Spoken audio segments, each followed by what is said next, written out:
Respected viewers and my dear friends, latest update about dearness allowance মানে ডিএর latest update বা latest news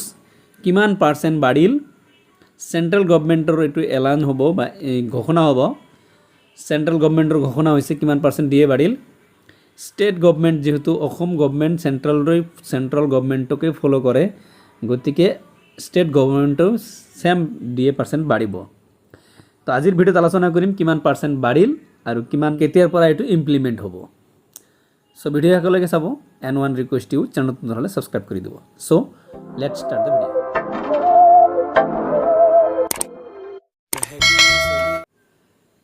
ৰেসপেক্টেড viewers আপোনালোকে জানে DA বছৰত দুবাৰ ইনক্ৰিজ হয় এটা হৈছে জানুৱাৰী মাহত আৰু এটা হৈছে জুলাই মাহত বৰ্তমান চলি আছে অক্টোবৰ মাহ কিন্তু এতিয়ালৈকে কোনো ঘোষণা হোৱা নাই যে কিমান পাৰ্চেণ্ট হ'ব কিন্তু 3 তাৰিখত 3 সেপ্টেম্বৰত 3 অক্টোবৰত কেবিনেট বৈঠক হৈছে সেন্ট্রাল কেবিনেট বৈঠক তাতে সিদ্ধান্ত গ্রহণ করা হয়েছে ডিএ বৃদ্ধি করার 4% 3% শুনি আছিলো বাট 4% করা হয়েছে অনলি ঘোষণাটো করা বাকি আছে যে বাকি সিদ্ধান্ত লওয়া হয়েছে যে 4% দিয়া হ'ব সেন্ট্রাল কর্মচারী এমপ্লয়ি যেহেতু সেন্ট্রাল কর্মচারী এমপ্লয়িক 4% দিয়া হ'ব গতিকে স্টেট গভর্নমেন্টের কর্মচারীও সেম হ'ব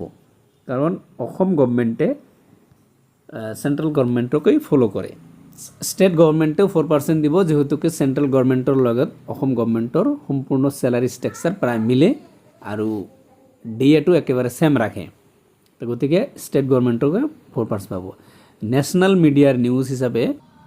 মই ন্যাশনাল মিডিয়ার নিউজটো আপোনালোকৰ লগত শেয়াৰ কৰিলোঁ প্ৰিভিয়াছ ভিডিঅ'ত ডিএৰ প্ৰিভিয়াছ ভিডিঅ'ত মই দেখাইছিলোঁ যে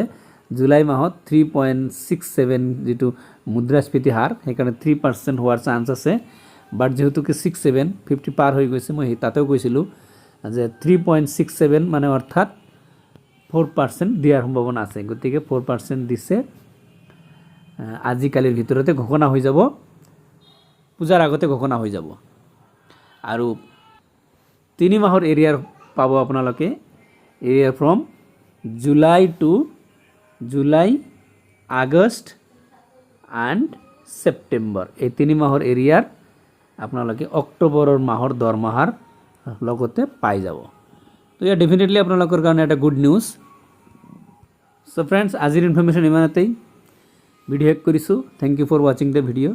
ভাল লাগিলে লাইক শ্বেয়াৰ ছাবস্ক্ৰাইব কৰি দিব থেংক ইউ সো মাচ